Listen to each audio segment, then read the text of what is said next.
Oh, another Monday. We made it. We made it to another Monday, everybody.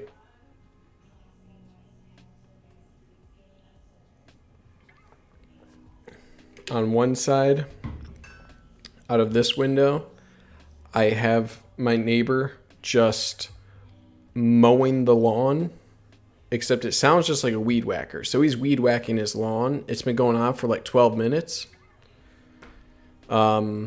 So if you hear that, that's what's going on over here in the other room. My better half is watching The Bachelorette. So if you hear any noises from this side, that's what you're hearing over there. But happy Monday, everybody. A few minutes early here. Give some people a few minutes to roll in. Long day, Toski. I trust you to turn it around. Dom Stutzman. I had a slow day. Very slow day. Sometimes I'll just have those days where I'm just like, I didn't have a whole lot to do, but I just couldn't get there. Just couldn't get past the morning. Couldn't stay dialed in. So very scattered day for me, but it's all right. Hope your day gets better, Dom. And I hope your day tomorrow is even better than that. How about that? Don Sean. Finally able to catch a live stream. Nice to have you in here, buddy. Welcome to the stream. Get going in a few minutes. Let people flow in. Let's see, what else did I do today? I ran 5 miles this morning. I'm trying to up my mileage to over 30 miles a week. Dude, I'm just tired.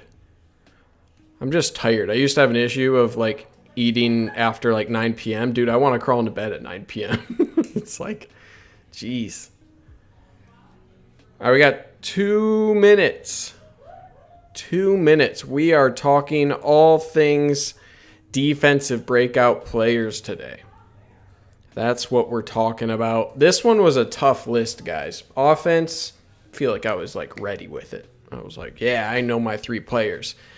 It took me probably a good hour and a half to decide on my top 3 for this. And I'm not kidding. I was like really, really struggling to figure out breakout defensive players because it's going to be a wild card year for the defense. So I feel like there's so many names, so many potential guys to watch. I probably could have done top 5, but I had to make some hard decisions. So I think this discussion today is going to be a little bit more, what's the right word? People could get angry with me for these predictions or like leaving a name off. I think I could see it. Oh. All right, we got a minute here. Drink some water.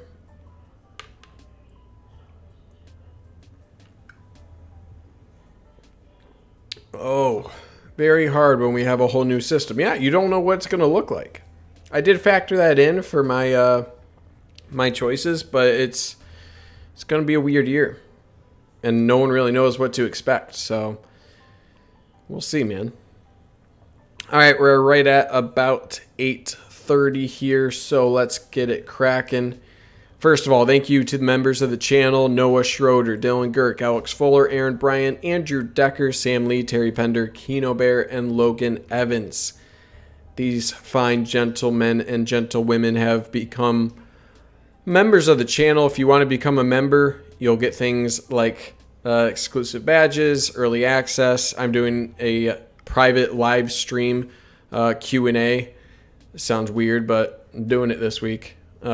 Just for those of the exclusive live stream membership tiers. So if you're looking, this is where to do it on the Maize and Brew channel. Press the join button. That gives you different membership options, yada, yada, yada. So if you're interested in doing that, that's where you find it. And thank you to everyone who has become a member thus far. Just to call this out so I don't forget, $5 bet to Malachi if Bowman starts at QB, $50 bet to a live stream viewer if Walter Nolan commits to the Wolverines. So those are on the table. If I make any other bets, make sure I put it on this. These aren't even bets. These are just like I have to give money to people if something happens. So they're not really a bet. Noah Schroeder, member in the channel, is here in the live chat. Welcome. Let's get it going. All right. I've dilly-dallied much too far. Top 3 breakout defensive players. We're going to go through all the film they have to offer today, talk about any additional guys I left off afterwards. So I'm going to go through the list briefly. I'll talk about each player, and then at the end I'll go through other guys that I probably could have put on this list that I did not. All right. Honorable mention, I had Junior Colson, small head. Got to make sure I move to small head. Look at that. Ooh, I know you were ready. One of you guys were ready to be like, he's not going to switch to his small face. I did it. I remembered. Okay. Honorable mention, Junior Colson. Okay. This one probably took the longest because one of the linebackers I think is going to have to emerge this year, whether it be Nikhai Hill-Green, the true sophomore, or I guess redshirt freshman. I don't know what they're calling COVID year.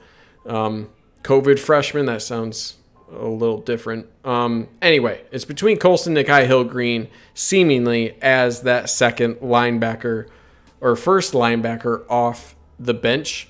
So it's, in my opinion, because they're starting off, maybe not from scratch, but in terms of learning the defense, they're starting from the same place with the entire new staff, right? New position coaches, new scheme overall. So in terms of Nikhai Hill-Green, if they stuck with the same defense, he would have had an advantage going into this year strictly from that, right?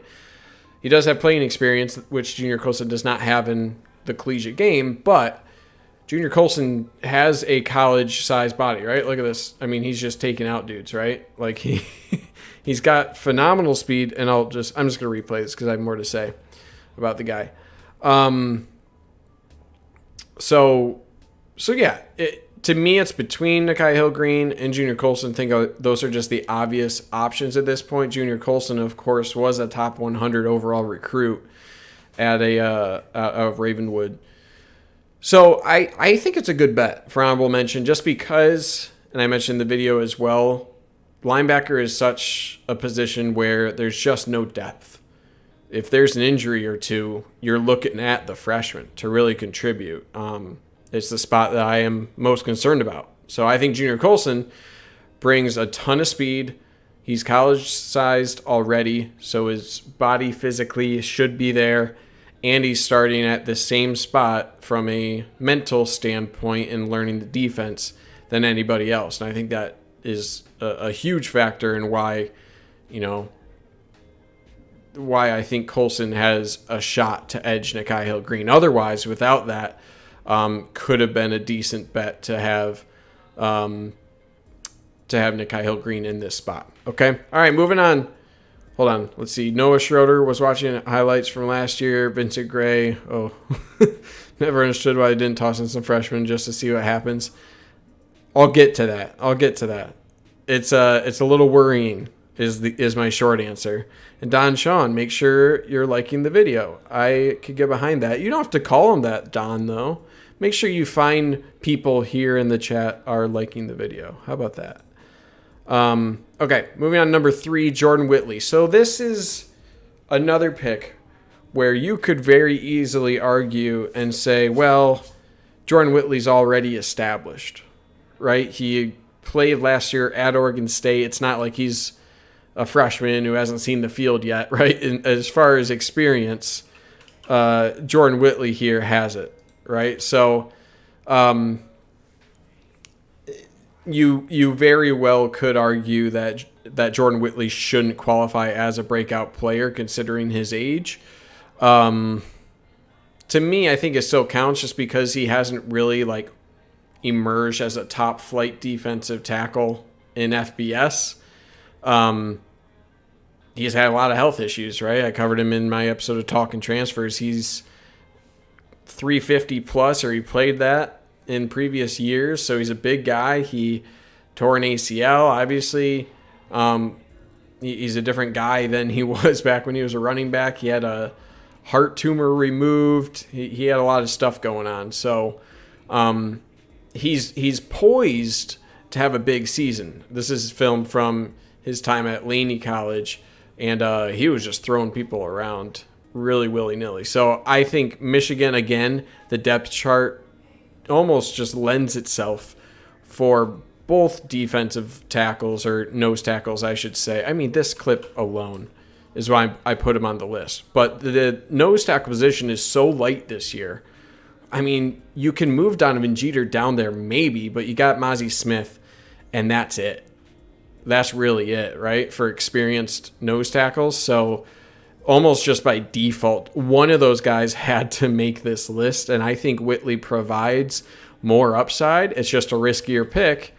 Well, that's saying a lot. I like Maize Smith quite a bit. So I don't know who has better upside, but I think Jordan Whitley is in his final form. You know what I mean? And Maize Smith still might need a year of seasoning. But Maize Smith, I think, probably could have been in this slot. But look at this play. Look at this play. Watch what he does here.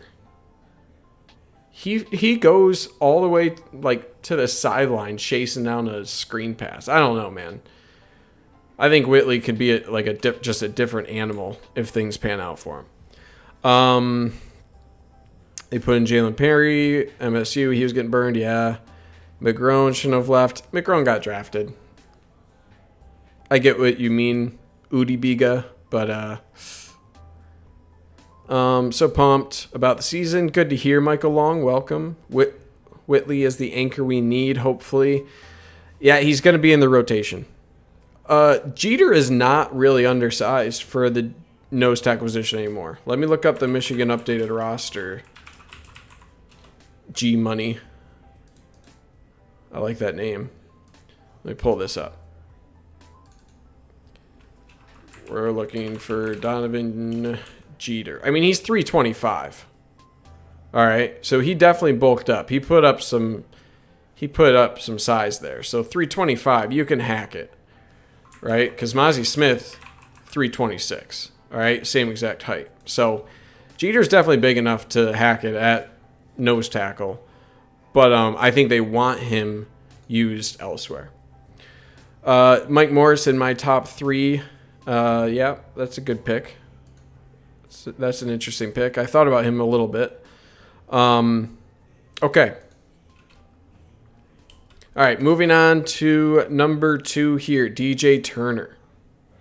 DJ Turner, 3-star defensive back out of IMG, part of the 2019 class. Nice job on this play, just coming over from the safety position. So he was always a guy that was going to need a little bit of work. He worked primarily as a safety coming off the... did they really throw a flag on this? I don't remember this. They threw a flag for this hit. Hold on. Can I take a minute to be mad at this? Wrap up. Boom. You're going to flag that? Oh. Does this make you guys as mad as it's making me?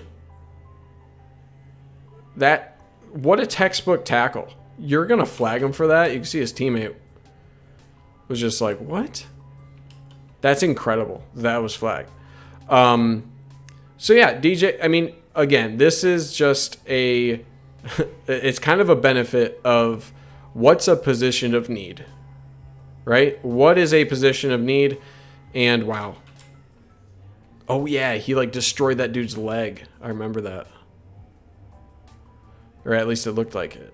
So yeah, what are Michigan's concerns in this, for this cycle, right? It was linebacker, interior defensive line, specifically nose tackle, and cornerback, right? There's a little bit of lack of athleticism in Vincent Gray last year, and it was shocking that no one really came in to relieve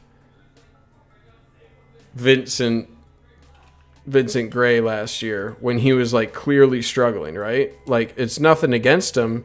He was just having a rough time. Sorry about this. I'm trying to move footage around. And it was pretty crazy to me that we didn't see more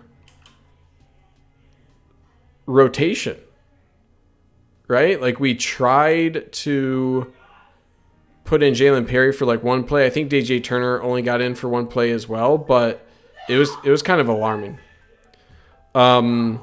Selden. I wanted to put Selden on this list so badly.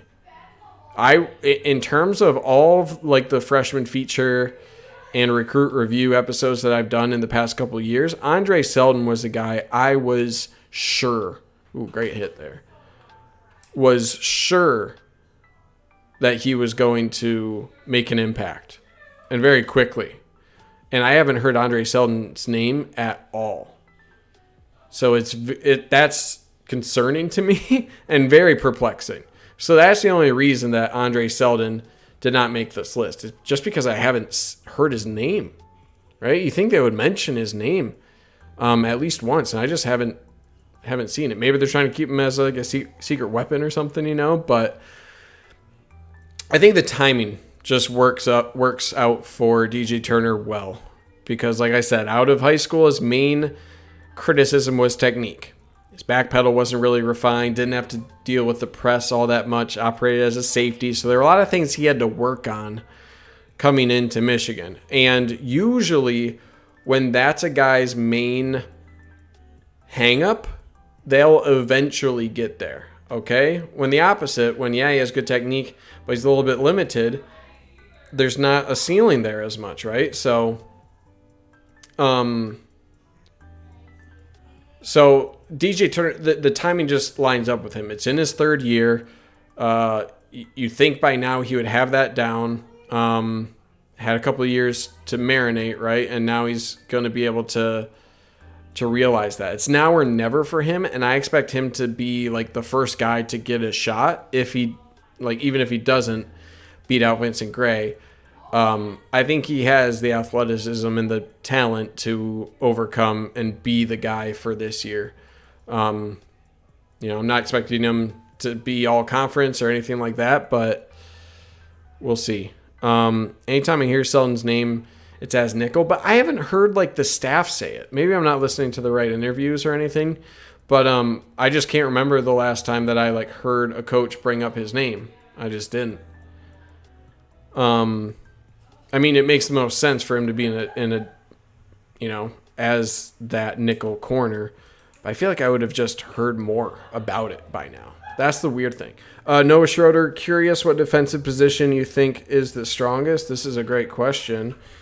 And hold, please. Hold.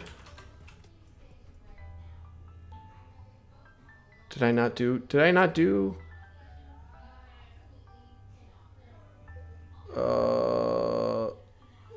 top three? Oh yeah, hold on. All of my top three position groups were for, what I was doing on my other monitor was this. I searched Maize and Brew top defense because I thought I made a video on that. Did I not? Did I just do top three position groups and bottom three position groups? Now I'm losing my mind. All right.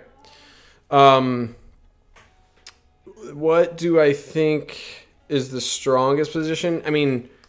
It's got to be safety. I think it's got to be safety. Yeah, Dom Stutzman comes in with a safety as well. You could argue also maybe so it's a 3-4, right? Like the outside linebacker.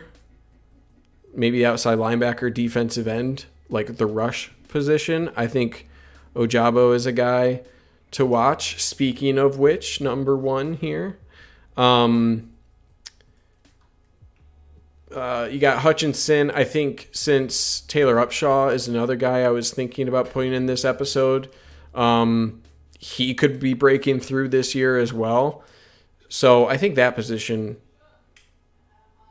is probably it. Safety has the best starters. I think you get a little bit better depth out of like your rush edges, right? You got Upshaw. Obviously, you got Hutchinson. Jalen Harrell is probably still too young, but you do have David Ojabo. But safety has your best starters, and I don't think without a doubt, well, maybe Donovan Edwards could be a better athlete, but I think Dax Hill is the best athlete on the team. So when you add him in his third year of experience, and then you add Brad Hawkins, who's a 3-year starter now, right? Like, they're experienced, they're relatively safe. They should be leaders of the team, so I think safety's by far. I'd put safety up there with kind of defensive end rush player as like the top position groups, and then it's kind of a drop off, right? Because I'm not confident about like interior linebacker, and then I'm not really confident about cornerbacks nor interior defensive line. That's pretty much it. I feel like Dax Hill has been underperforming a bit. Well, Noah, he didn't have a bleeping position coach last year. You know what I mean? Bob Shoop just wasn't. Yeah, there you go. Kurt coming in with the the same comment. That should help. Oops. I actually moved the wrong layer. That was trippy. Having an actual position coach should help. Here's the thing I'll say real quick about the defensive safety depth. I do like the guys. Makari Page looked like a freshman last year, but he's got a great build. I think he's going to be a solid depth player this year. And then you have RJ Moten, who's getting a lot of love too. So it's great to hear those guys get talk. Now maybe they're getting talk just because Michigan's desperate to keep them around, right? Something like that. But we'll see.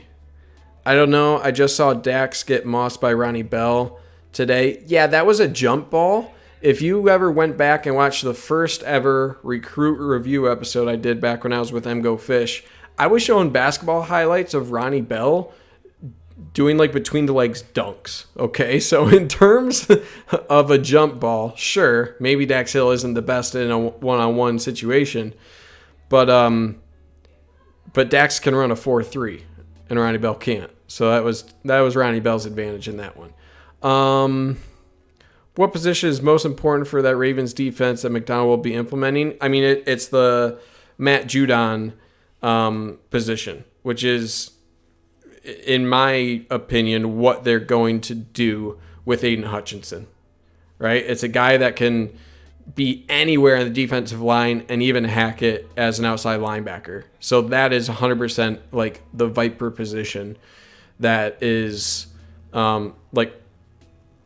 that is going to be of importance in this one. I think this position could be even more important than the Viper position, and it's going to be hard to say. But that's how you're going to see Hutchinson deployed. That's what it's going to be. Okay, let's get number 1 here.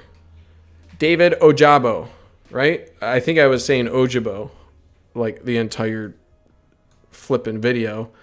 But David Ojabo, 4-star defensive line prospect, 2019 class, highly athletic player from Nigeria, lived in Scotland before moving to the States. Only a couple years football experience, so the dude has a lot of seasoning to do, right? He's going into his 3rd year here.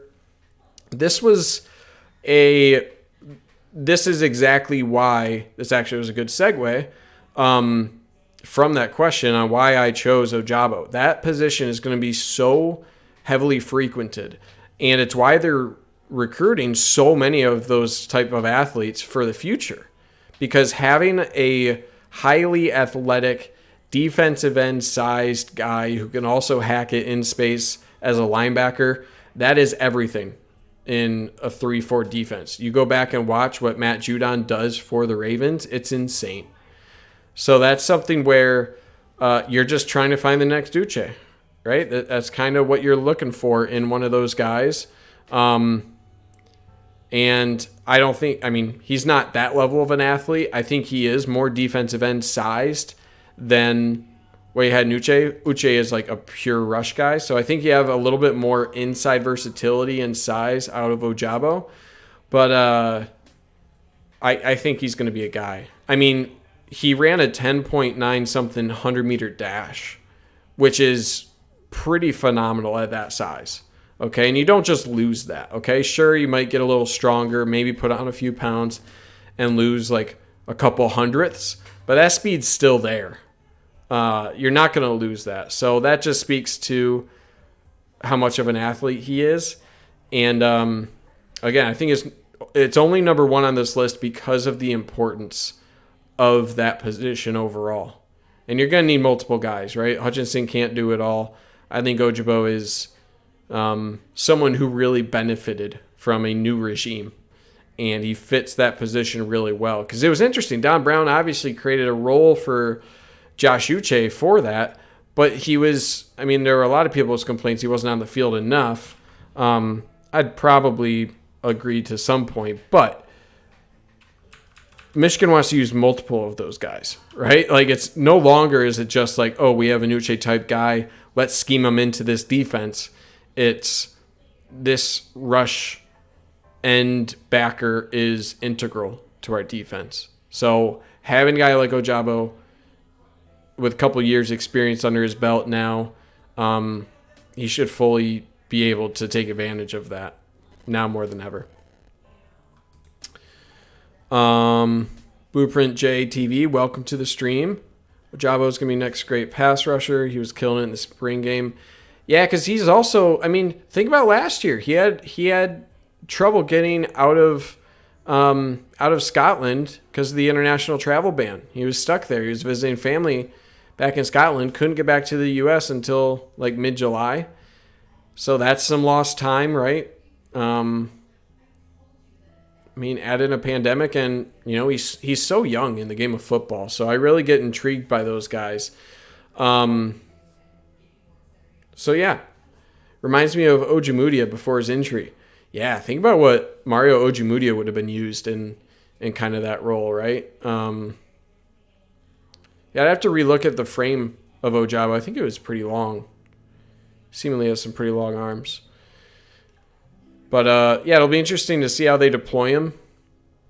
But yeah, I think it's worthy of a number one spot, both because the timing would be aligning for him in terms of when he would start to really flash and use that athleticism. Year 3 is really when you can expect that to start showing up for defensive linemen like this. So we'll see. Okay, what are names I missed? All right, what are some names that I could have put? I think names that I could have put. Let's get out of this. Should we write it down? Should we write down which names I missed? Okay, let's do the order. Bringing out the notepad. We're back, people. So let me put the list here. Honorable mention. I even forget my list now. I have to go back up through my notes. Colson. Number 3. Whitley. Number 2. Turner. Number 1. Ojabo. So what are other names? Other names. I think Maize Smith was a big one. I think he's probably towards the top. You could argue Nikai Hill. Nope. Hill Green. And what other names? Selden Morris. Oh, Mike Morris. What's his position? What is Mike Morris's position? I need to look up his size and also what they have him on the. They have him as defensive end. I didn't know if they listed him as a different guy. But he's gonna be he's 6'6", 278. So he's he could be a D end, but probably more of not a rush D end, right? 278 is pretty big to be a true rush guy, I'll just put this. I'll put Mike Morris. But he's on the bigger side of those defensive end guys. Gotta have one per position group, Toski. I don't need to have that, do I? Okay, I'll put safety. I think RJ Moten is a guy that you could put at safety for sure. And Blueprint J, you had that in there. Welshoff, I don't know. I'm going to put this with Steven agrees. And then I'm going to put questionable. And defensive tackle, Julius Welshoff. Now, Welshoff is another guy that I love his athleticism. I just haven't heard enough. Khalil Mullings. That's kind of questionable for me as well, just because when you listen to like the second tier, right? You got Josh Ross. And oh my gosh, why can't I think of Mike Barrett? Oh my gosh, my brain was exploding. And then second tier, you have Nakai Hill-Green, Junior Colson, and then you have Khalil Mullings mentioned below that. So in terms of him making an impact, it just doesn't seem like he's able to. Seems like he got beaten out by Colson, right? At this point, it's just what it seems like. Could be wrong. Selden, I'm also putting. It's kind of the same thing for Andre Selden. Love the dude's game.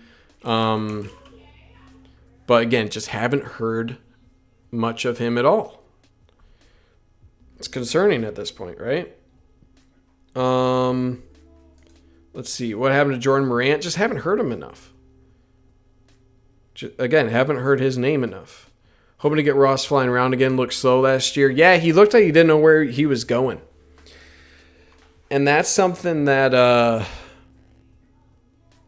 they really rely on. Like, the whole point of 3-4 is open up your linebackers and do a lot more read-react. So instead of Don Brown, which is like you're blitzing this gap, you have gap responsibility, they require a lot more read-react from their linebackers.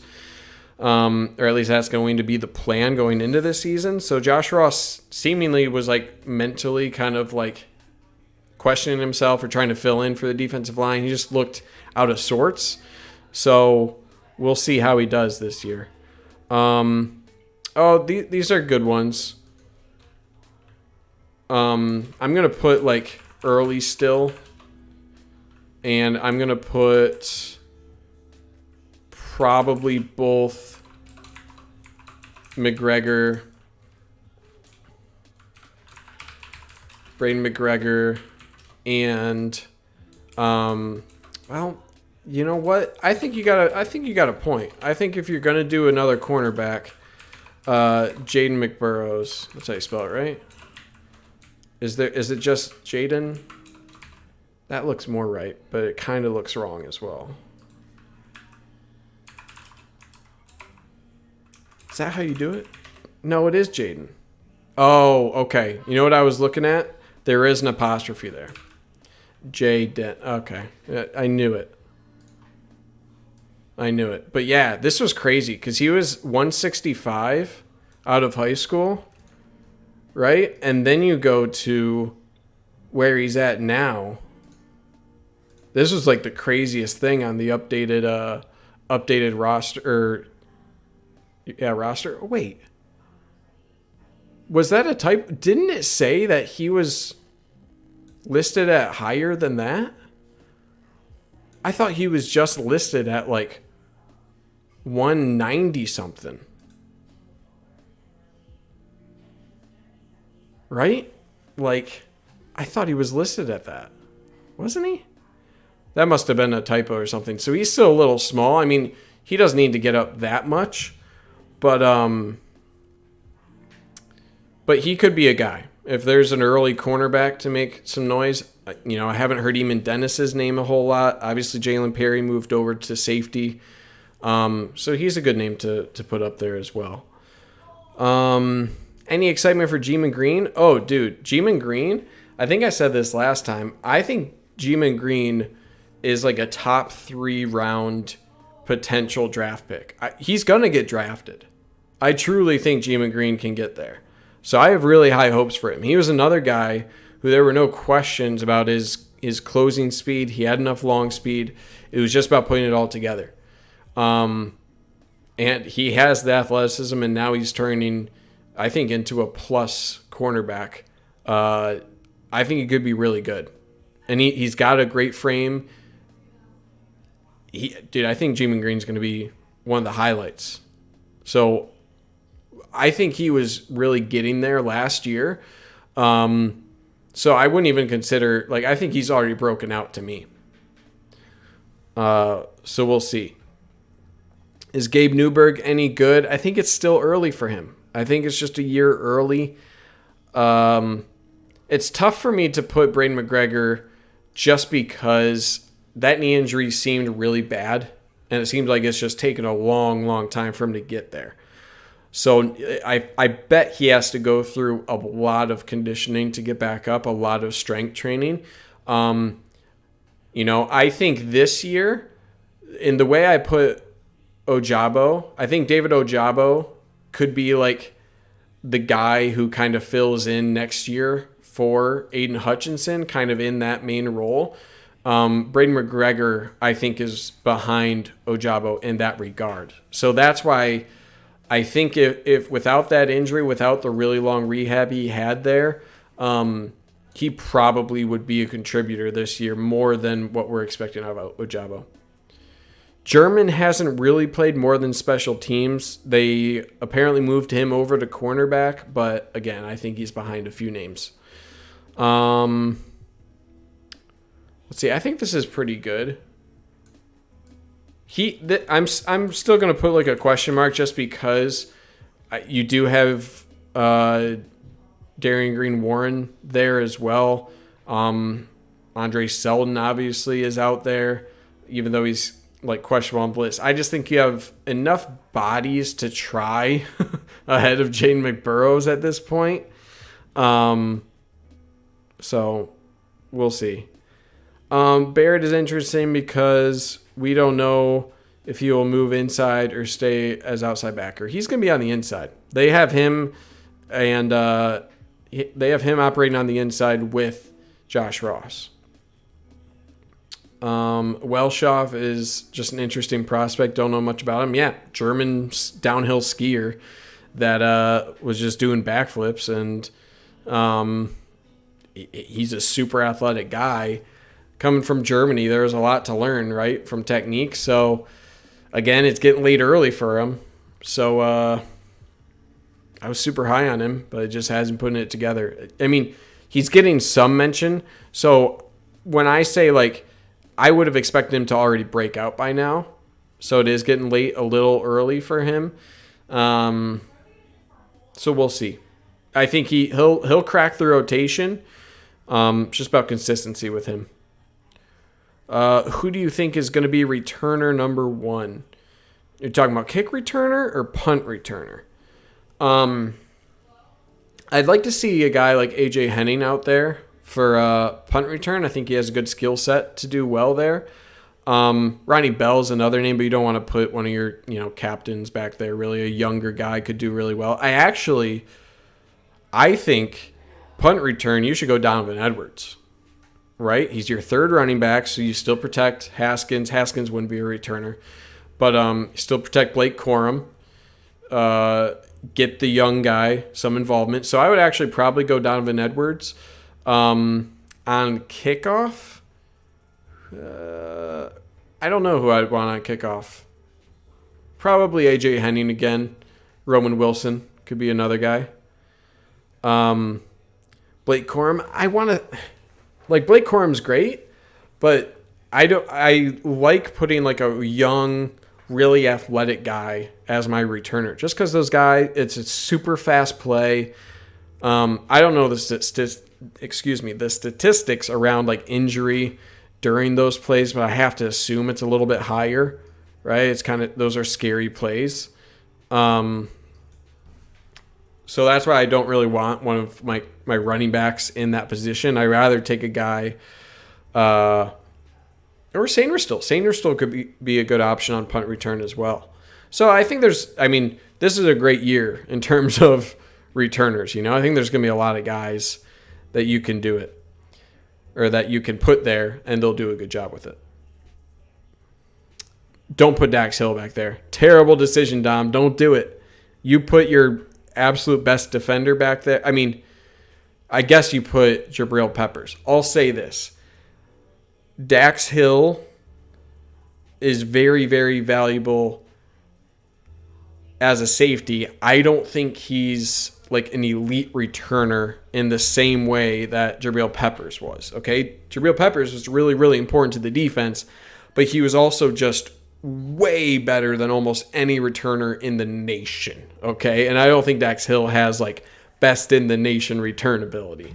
Okay, put Jabril in with a fake ID. There you go. Now you're thinking. What do you think Gray is going to do? I think he could have been good, just need to get better technique. I don't think he will be fast enough hanging with the best players. Thoughts? He's a really good number 3 cornerback. Go back to like the end version of Brandon Watson. Really good corner, right? Against, I'd even venture 80 to 90% of wide receivers that Brandon Watson was put on, he did extremely well at. Great technique, good frame, limited athletically. That's the ceiling that you have for Vincent Gray. With his skill set, he's just not a guy that you want on the other team's number 1 wide receiver.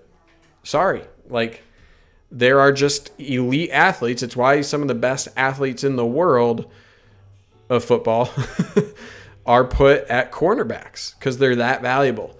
And Vincent Gray, I think there's a ton of potential for him to improve his technique, realize that ceiling, and be a really good number 3 cornerback or a situational cornerback. You know, put him against a slower, taller outside wide receiver, and I think Vincent Gray could do very well. But don't put him on Chris Olave. Don't put him on, you know, the most athletic guys, because you're setting yourself up for failure. That's not his skill set, and you shouldn't act like that's his skill set.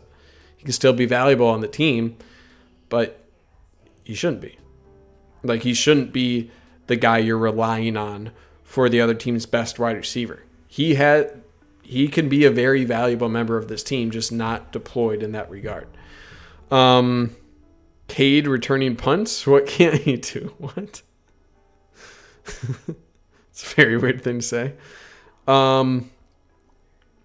Vince Gray isn't bad for run protection and goal line situations. Yeah, I think there's lots of things you can do with him. There's lots of things you can do with Vincent Gray, and he can be a valuable member of the team. Just not in the way that they've kind of put him out there thus far.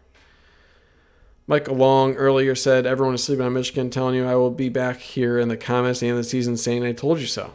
Okay. Hold on. We got to go back. Current bets. We're going to put, what's the title of this? I'll come back to say ... Okay. And this is going to be Michael Long. Everyone is sleeping on Michigan. Okay. Or no, these are I told you so's. Okay. I told you so. ... There you go. All right. We'll remember that, Michael Long. We will remember that. Robert Gray. Hey, man. You joined right when I was about to end the stream, Robert Gray. Okay, guys. I got to get out of here. I got to go work on some stuff. Thank you to members of the channel. Again, Noah Schroeder. Thank you for being here, Noah. Our latest. Dylan Girk, Alex Fuller, Aaron Bryant, Andrew Decker, Sam Lee, Terry Pender, Keno Bear, and Logan Evans. Thank you all for becoming a member. If you're interested in becoming a member, you can go to the channel, click on join, and then you got 3 different tiers. Exclusive live stream. You get members only live stream that's coming up this Wednesday. Early access. You get early access to every video I post, at least a day. Or a super fan if you just like me. Andrew Decker, thank you. Another member for being here. Yeah, guys. And if you don't want to join, I understand. But throw a like on the video. Throw a like on it. Subscribe to the channel. And otherwise, have a good day. Okay, guys. I'm out of here. Thank you for coming in and hanging out. Reached 50 viewers again today. I appreciate you guys. And I'll be back Wednesday. All right, early access people, watch out. I'll drop the topic for Wednesday's live stream tomorrow. Okay, guys. Have a great rest of your evening. Take care. Bye-bye.